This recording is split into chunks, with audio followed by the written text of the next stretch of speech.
Hello everybody, welcome to another review on the JayBee and Milly channel. I am JayBee and of course with me is Milly Hi. and we have Sophie. Hey.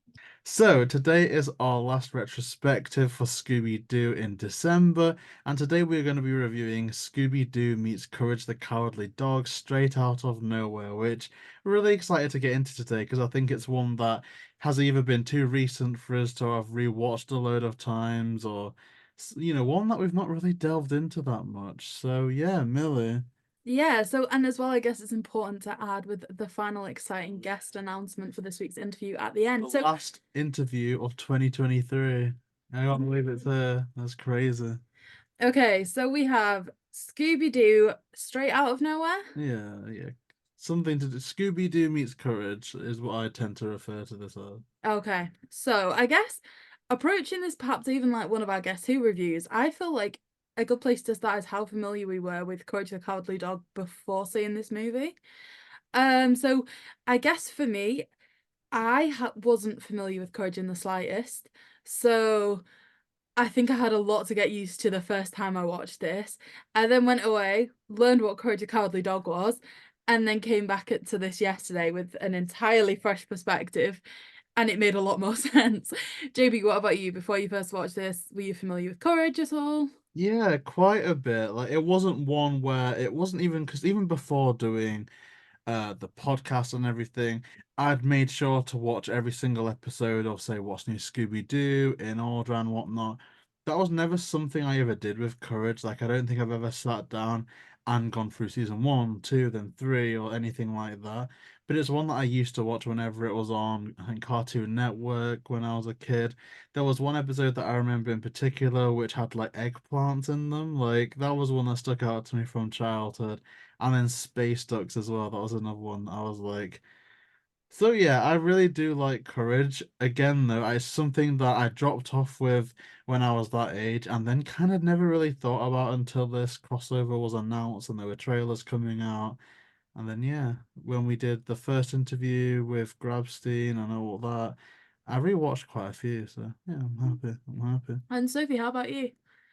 Yeah, I'd heard of him before. I watched like the odd episode and a few clips, but I'd never watched the full series. It wasn't ever like a nostalgia kick for me when this crossover was announced, but it was definitely something I was excited for. So yeah, that's something I guess. Mm, okay. Well, I guess that summarizes kind of where we were heading into this. So, I guess getting into the movie, first of all, it's one of the starts that I do quite enjoy where at the end of a mystery before it begins. So we see that they've arrested a clown and Shaggy and Scooby are trying to take a selfie with it, which before they're even unmasked, which is kind of completely out of the ordinary. Normally, until the unmasking happens, they are absolutely terrified. So I was curious to know why, and it turns out that this movie was going to have a continual kind of self-help plot for them of them trying to not be scared of the ghosts and the villains and trying to improve on that front, which I do think was quite an interesting take, although admittedly at the start it really threw me off. JB, do you remember kind of how you felt at the start of the movie? Did you kind of like that narrative? Did you kind of wonder how they weren't scared suddenly? Uh, I don't know. It because this was one of the first ones that we watched after coming back to Scooby. So it was Sword in the Scoob, then I think this. So the stuff that has stayed with me when I first watched this was the live actions, and I remember the second one in particular where we have Shaggy and Scooby trying to prove themselves to be independent members of the gang. So this was kind of giving me those vibes where they were trying to be a bit braver and overcome the fear. So I liked it quite a bit. I thought it was interesting. Yeah, I think it was an interesting take on it. I like the narrative for them. And I think Daphne had her moment where she was like, okay, we're going to empower her, we're going to make her strong. It's kind of nice to see that Shaggy and Scooby are getting their day with that. So, Sophie, do you remember when you first watched this, what your thoughts were on that narrative, on, them getting their own story and becoming stronger? I think we've said it a lot. Anytime like a Scooby opens up with like at the end or in the middle of a mystery, it's always really captivating, which is like a big positive. So I did really enjoy that part of it.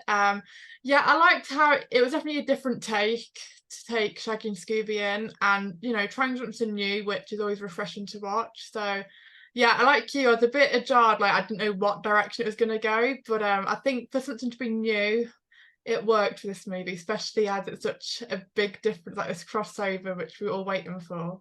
And I think something that's good about the concept as well is quite often something gets mentioned and then forgotten about. They stick with this throughout. It's quite a permanent fixture for them. And it ultimately, if there's a concept that they really stick with, normally they can make it work. It's just quite often, there's an idea that's there for the first 5 minutes and then goes. So I think ultimately that was dealt with really well. Like I'm gonna say a couple of minutes in, Scooby hears a weird noise and runs off. And I think they set a comedy dynamic here quite quickly as well.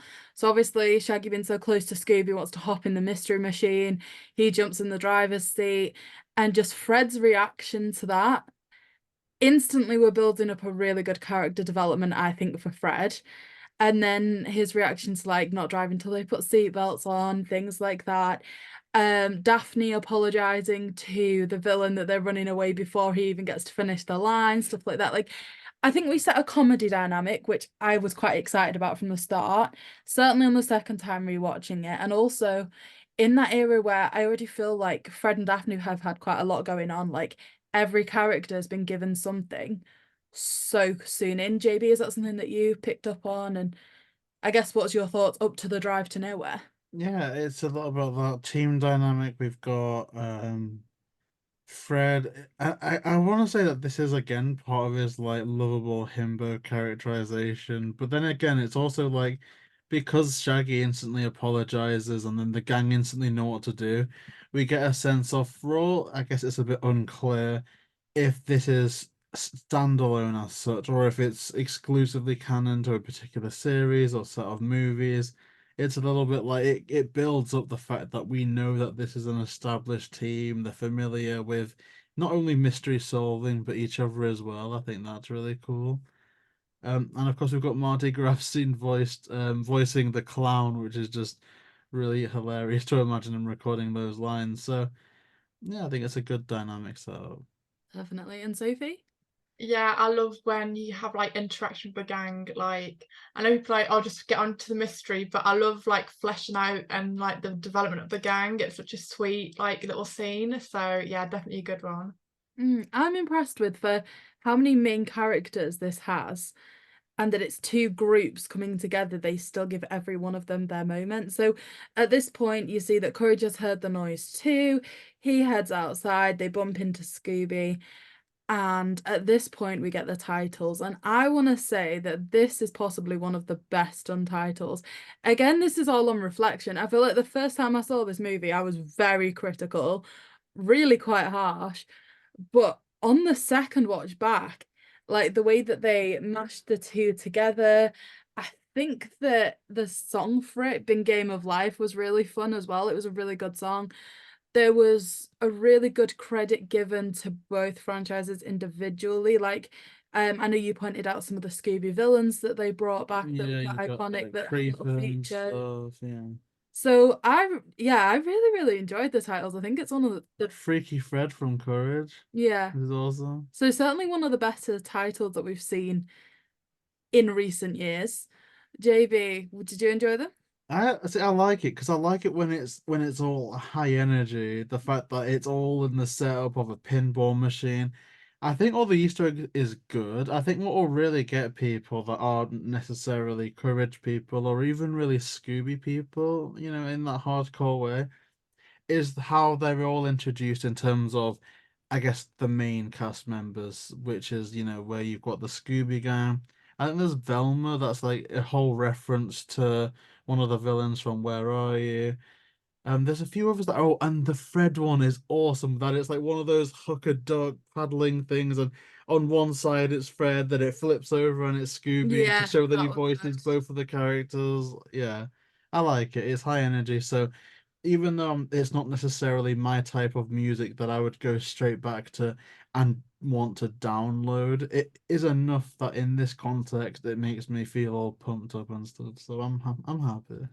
See, I do think usually if you have a high energy song, it's going to set the tone well and you're going to be invested. I think that's where one of the best things about what's new is the song at the start gives you that much energy. you're ready for the episode. The only occasion that I really think that it worked quite well, where it was a bit more of a subdued song, was Trick or Treat, because obviously that was designed to be the gang are quite Oh, sad yeah, they don't yeah. have Mr. anymore. That's the only one where I'm like, oh yeah, that really worked well. But here, that high energy, I think it set up things quite well. Sophie, do you remember the titles? What your thoughts were on them? I'm not gonna lie, I love this title. Like, I know we said it's not like really our song choice, however, it fits the movie so well. And I must say, for any like song to be catchy and stuck in your head, like literally every time you mention this movie to me, the first thing I'll do is sing the song from the intro. Like, it's stuck in my head now for life. And for a movie to be able to do that, I do find that quite amazing, because like usually you'll forget about it and you're like, what was that song again? But this is such a catchy tune and it just works for the titles and this movie, which is brilliant. Yeah, it really is brilliant. I don't think they could have changed or improved on anything with the titles. And obviously after then, they cut back to nowhere. And I feel like they even go back a few seconds to be able to fully translate the story of these giant bugs appearing, that Scooby and Courage are saved by the gang, and almost like there's a couple of really cute moments. There's like one where like Courage and Scooby are like following each other around, and it's like, oh, you're a dog too. I don't know, there was just little things like that. I think they really did add a lot of value to character interactions. When they go into the house, something that I particularly enjoy in terms of those character relationships is Velma and Muriel. How Muriel loves the cryptic clues and Velma can't get them, because obviously Velma's not my favorite character. I think she prides herself in over intelligence. So when she can't work them out, I'm like, that's brilliant. Not a very good characteristic for me there, but Oh no. I do really enjoy it. JayBee, in terms of introducing the Courage characters and then blending, is there any relationships that you particularly enjoyed? And what's your thoughts on the giant bugs? Is that a big enough threat for you, do you think? Yeah, I love the Courage and Scooby meeting each other, the introduction. I will say something that I'm gonna echo from our interview we did with Marty Grabstein like 2 years ago now, is one thing that he was disappointed by in the latter seasons of Courage is that they pretty much chopped his dialogue in half, where he would only say like the catchphrases. And here I was a little bit frustrated that while Scooby could ask stuff like, "Oh, you're a dog" and stuff, like for the most part, Courage is just reduced to doing the like those types of like sounds, and I didn't want him to be like fully vocal necessarily, but it was just a bit of a shame to me that in these, in this introduction, there wasn't much of Courage really able to shine through as such because they Mm. wouldn't give him a lot to say. Like you heard Scooby say, "Oh, these are my friends," when the gang turn up. Courage doesn't actually introduce the characters from his side. Yeah, it's why I was a little. I mean, if thank goodness we're not just like reviewing the crypto movie because that was a whole issue with that. But we Who get knows, we some might get bits there. here, and yeah, I really do like it. The cicadas, yeah, they're fine. They do what they need to do. They're an interesting villain. It's better that than creepy monster, just because it's a little bit like Courage, that it would either be some type of weird monster or a giant version of an everyday thing like an eggplant or whatever. So yeah, yeah, I Mm. love it. And Sophie, what about you? What were your thoughts on the bugs, the interactions once those two worlds kind of collided? Initially, when this idea came about and the movie was like announced, I was like, how is this going to work? I was skeptical in the interaction. However, how they did it, it worked really well. Like you said, Muriel and Velma, like just these like little interactions, it really worked, and it didn't feel awkward at all. It just felt right, and I don't know how, and it was really well done. Yeah, the certificates were fine. Also, the animation styles are quite different in the Mm-hmm. series. However, they've blended it beautifully. Like, it is seamless, and even though you can tell they're different animation styles, the way they've done it together, it's not like a big deal, and it actually works really well as well, which I thought was quite amazing as well, because I thought, how are these such different shows going to meet together and look seamless? But it worked. That was going to be my next point. The animation styles are like night and day. And when this movie did start, I did initially think the characters are very bright. Like the color palette did seem a bit brighter, but I think that made sense once they got to nowhere. they'd made those alterations while you were in the Scoobyverse, so it wasn't like all of a sudden halfway through the movie you got these drastic changes. I think they made them consistent throughout the movie, and it just made it all look so seamless. If anything, the change in the color of Shaggy's t-shirt kind of made me feel a bit nostalgic with the brighter colors that they were using and stuff like that. So I think ultimately they did that very well. I was almost thinking, if you look at the Courage style and the Scooby style, it's that different that I was like, oh gosh, it's gonna literally look like that horrible reunion thing that they tried to do, where you have the gang floating animated in midair at the real life studios because they just couldn't blend the two at all. So I was worried that we were going to end up with something that looked that tragic. I think it helped And for it me didn't. that the world of Courage is a little bit more malleable in that it has a unique and, its own individual style, but it also is required to fit in with other ones, even from the show itself. Like, there's quite a few uses where they will cut away to some type of, like, I want to say live action gag, but it isn't really live action. Then they do some things where they have like full blown like 3D models within that animated world of Courage. So I think the way that it's set up inherently is kind of built to fit in with other animation styles, which I think is really cool. But on the animation style, I do think that what they did quite well and was quite clever was they started off with like the Scooby world. You then took it to Courage's world, and then within Courage's world, they made up a location, which had been the Mayor's Mansion that you've not seen before, and Creepy House fits Scooby Doo brilliantly. Try and blend the art styles with this location that's not specific, and you've actually, and actually sets up quite a good idea. But yeah, I completely agree with you, Sophie. Like, the styles were that different. It required, I think it must have required a lot of kind of briefing and a couple of different takes on things before they'd got this right, because I think they did get it right, but I don't think it was an easy task. I guess kind of we were talking about the Mayor's Mansion there. In between them getting to that and from being at Courage's house, there's a car scene where Scooby and Courage go with Eustace and everyone else goes in the mystery machine. And I have mixed feelings about this scene. I kind of, it doesn't need to be in the movie. It doesn't accomplish too much. It could have been cut out. It is quite fun. And again, it's lots of character development. So Daphne's made lots of modifications to the mystery machine, and there's an anchor on both sides that's strong enough to take the entire weight of the mystery machine and Eustace's car and everyone else inside it. It's a bit quirky in terms of how the art style's done as well. Lots of like curvy hills, almost like Spiral Hill from The Nightmare Before Christmas. It's interesting, but I think this is to almost cater to the Courage universe a little bit more. JayBee, what did you think about that car scene? Yeah, I don't even know if it does that. It's so, I mean, no pun intended, a little bit out of nowhere because it's just, I think it's just a time waster. Like I'd say in something like The Monster of Mexico, sometimes they'll just throw in a chase scene for the sake of time, and I think maybe that's a little bit what they've done here as well. But that doesn't mean that there's not moments I do like. Like Daphne's moment is awesome.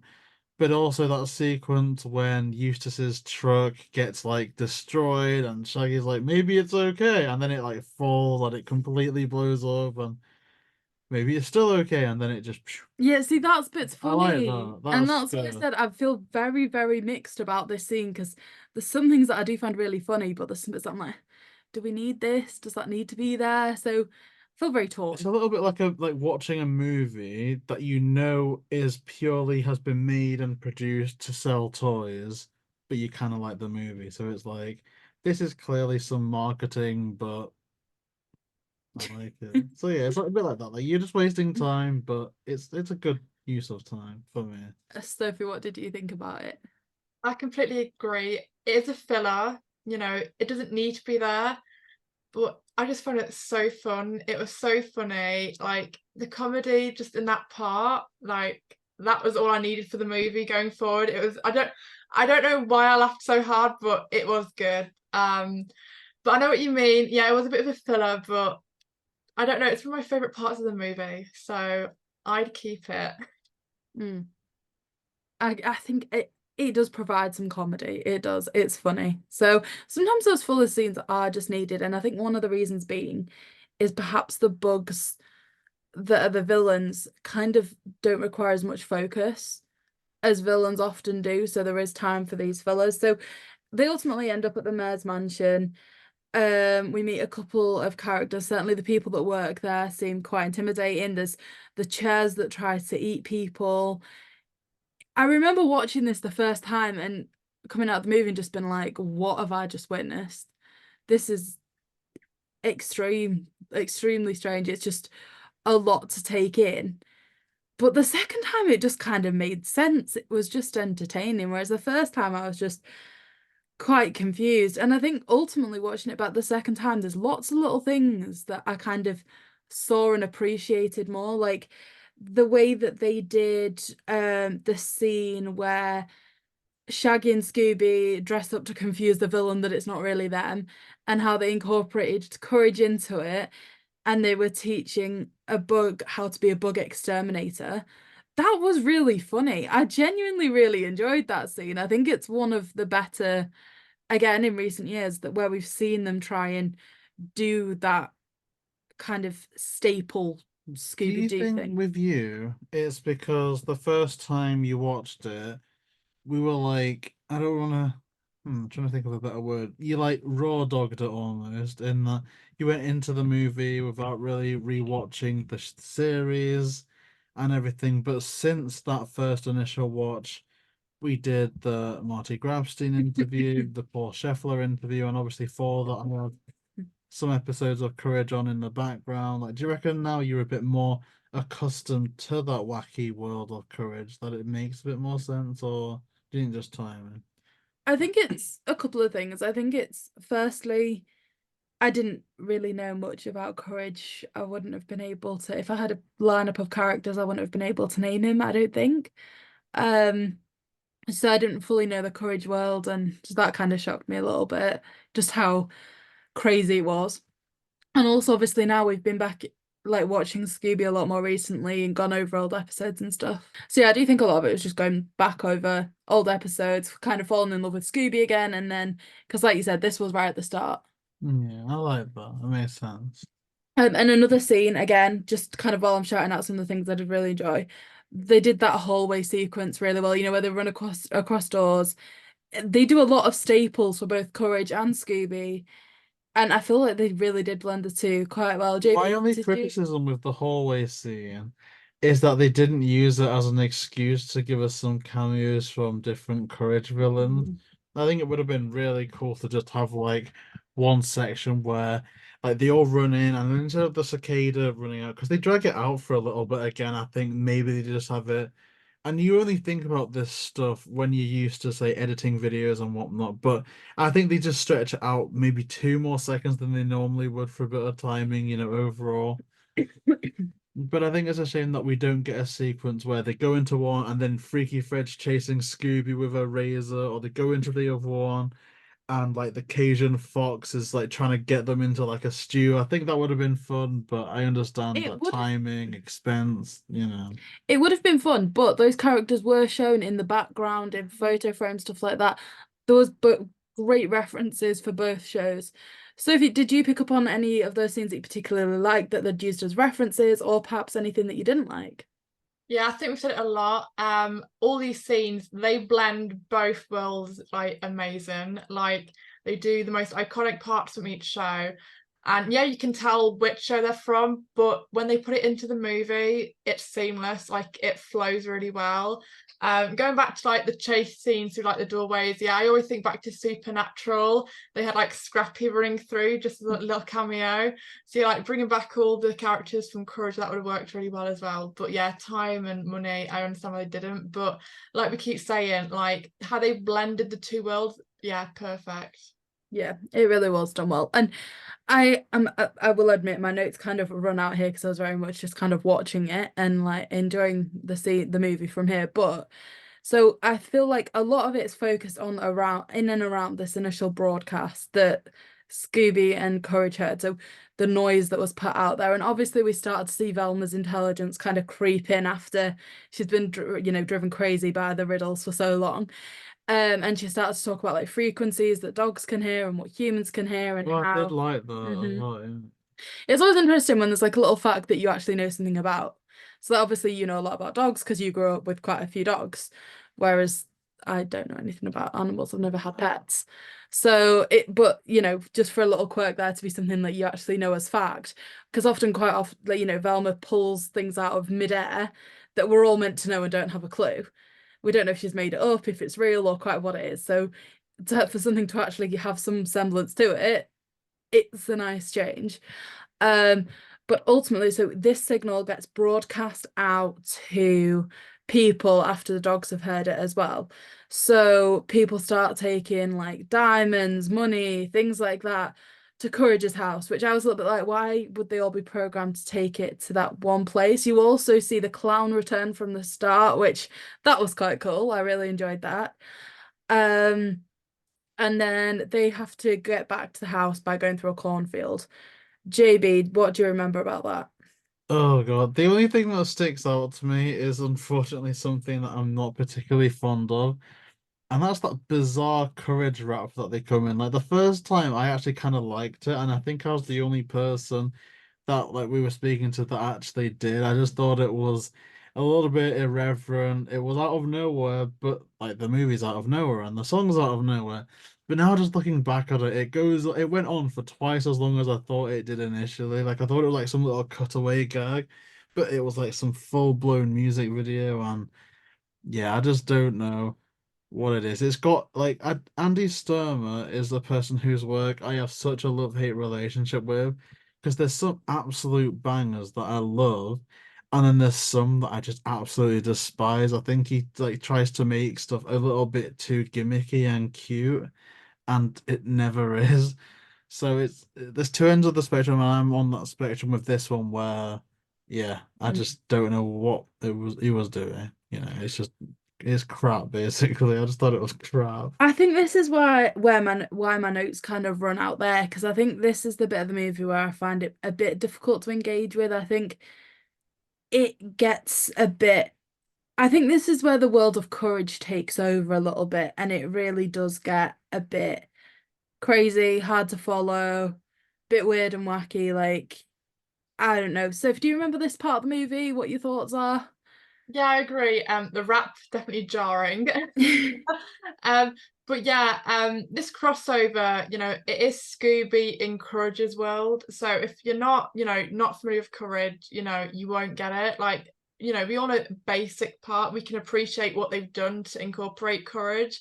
But yeah, I think definitely the second half is very Courage and Courage world heavy in it. But yeah, the rap was definitely jarring. Yeah, it certainly was. And then they ultimately end up back at Courage's house for the unmasking. It's a double unmasking, isn't it? Is it? Am I right in saying? So you have the No, it's outside. cicada. Yeah, the cicada. They rip the cicada's head off, and it's the mayor. Yes, They rip the mayor's head. Wait, did they rip the mayor's head off? I think No, so. I think they open the mayor's belly. No, yeah, they open the mayor's belly.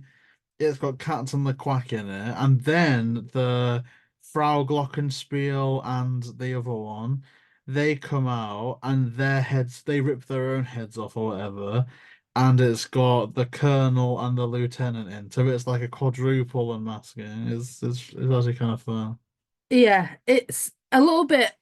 I'm gonna say if we were watching a Batman crossover and they unmasked Penguin and the Joker, you're gonna be like, oh, how many times have we seen this? But because it's Courage, we're like, oh, that's cool. That's good. I'm not mad at that unmasking. It's, like it's villains from, that show. It's cool to see them. But if they did this with a Batman crossover, we would roll our eyes and be like, again. Yeah. Do you agree? Build up to all this was good. It's quite contrasting because then we get to, well, just before that there's that the opposite of fear is fun, which kind of hits me quite in that sweet spot where it's the type of Andy Sturmer trying to be cute that to me actually is cute. I think in no short part because of the visuals. It just makes me so happy that we're in the world of Courage and we actually get to see weird stuff happening, like Daphne getting turned into like an 8-bit version of herself, Muriel turning into a little fish. It annoys me though that this was quite soon after Return to Zombie Island, so we can't get real zombies, but we can get a rock that can turn people into fish. It's like whoever is making those decisions, please exit. Like, One day we need to review Return to Zombie Island it doesn't with need to. Sophie and Dan. We do, because I've not watched it for a while and I like to be angry about stuff. So, and I'm ready to throw my anger at that about that movie back into the The world. unmasking, I think, is probably the biggest part of the movie that shows the issues because I think what it tries to do, like you said, with Batman and Joker, except I think people will know, say, Batman, their dynamic, even if you're not a comic book or superhero fan, just because it's been ingrained in society a little bit more than, oh, it's Courage and Cats on the Quack. Like, there is some audience that will hit, but unless you've watched the show, you're not gonna know. Now, the only development in this movie we have of Cats on the Quack is supervillains like cats or supervillains like the Quack, and there's a statue. That's it. And then we're meant to believe that they hatched this whole plan at the end, which is cool. But what it's saying to us as an audience is this movie is for people familiar with Cats and the Quack. It's for Courage fans. So if you're making a movie for Courage fans, I don't think the movie is Courage enough for that necessarily. I think But it tries to have its cake and eat it. It's here you go, Courage fans. This is a story for you, but I don't know if it's a movie for you because it's also trying to be a Scooby movie as well. So it's almost like they were trying to revive Courage, and they do this all the time. They're like, let's use Scooby Doo because we want to promote this. And it was distinctly a Courage movie. It was in the Courage universe. It was Courage villains that you were meant to know. And I think it's part of the reason why I didn't enjoy it that much the first time because I didn't know who they were. But it's marketed as a Scooby movie. It's Scooby Doo meets, not Courage meets Scooby, because Scooby's the big name. They clearly were using Scooby, but it was definitely done with the preconception that you were going to know who the villains were, and I didn't. Do you remember seeing the unmasking for the first time? Sophie, did it make sense to you? Did you know the villains? Or are you kind of as confused as I was? So I wasn't fully aware of Courage. Like I said, I've never watched this series, but I knew of the characters. So when they were unmasked, like I got it. Like I get why they chose it. I don't fully understand. Like I don't know the characters off by heart, but I just accepted it because it is a crossover movie. But we say about how well this movie's blended, but definitely, like JayBee said, being in this Scooby era where supernatural things don't happen, I think that's probably where the movie became a little bit weak, because I think with these two franchises, if the element was supernatural, I think it could have made a crossover that everybody was completely satisfied with.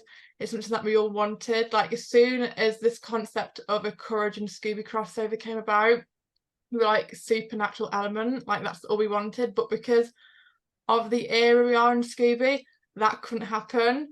So for it to be an unmasking and play the safe route, a little bit wet and weak, but that's the era of Scooby that we're in at the moment. But yeah, I just accepted it. I moved on. Yeah, I guess it's just one of them where you have to. I think this is why it was kind of marketed wrong, because if you think about, the supernatural crossover, JB's got the Scooby Natural t-shirt, and he can go into, I've been with him and he's been into a store, and someone's like, oh my gosh, that was my favorite episode of Supernatural, because everybody loves Scooby Doo. So it's nostalgic when they make a guest appearance in another show. But for somebody else to make a guest appearance in their show, you need normally the guest appearance needs to be the like larger name, and that's where I think it got confusing. So yeah, I think that's where it went wrong. But let's get to verdicts, because I think for me especially, there's kind of like a progression of what the verdict maybe was the first time and is perhaps now. JayBee, though, we are starting with you as always. For you, is this a smash or a pass in retrospect? Okay, here's the thing. I'm gonna say it is. I'm gonna give two verdicts, right? My verdict for me, just gonna say it, it's a smash. It's not one that's my absolute favorite. Any day of the week, if I'm in the mood for Courage, I'm gonna watch Courage. I'm not gonna watch this. But that's just me personally.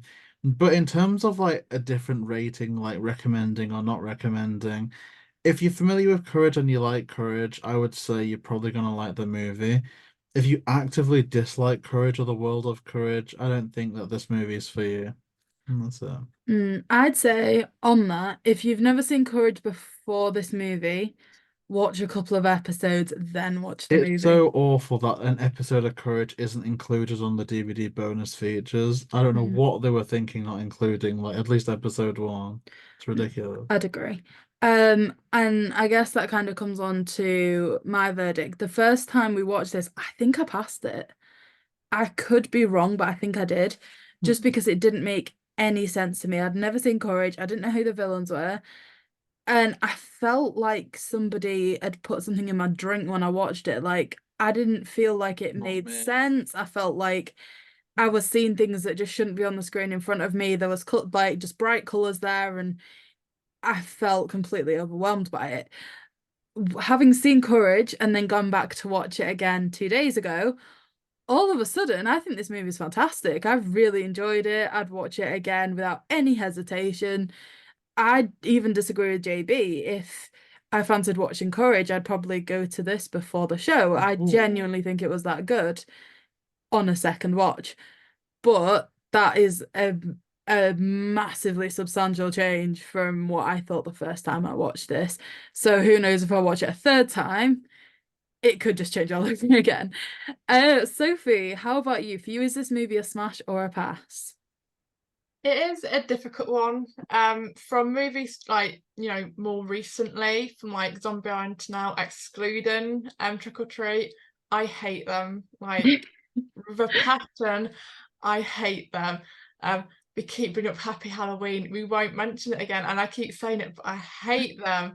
However, with this one, it is an exception again. I feel because it's a crossover, but even though we've like made a few flaws on it, I think overall it works. I think when the concept came about, I think we all probably had a better version of being more supernatural, but because of the era that we're in now, that couldn't work.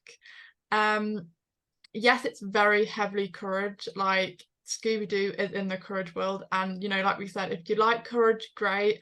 If you're not familiar with it, if you want to watch an episode of Courage before, go ahead. It depends what your take is on Courage and how familiar you are with it. However, even though it's a really quirky Scooby movie, it just works with this crossover. So I'm going to say smash for this one, but be prepared, it will be a crazy journey. It certainly is.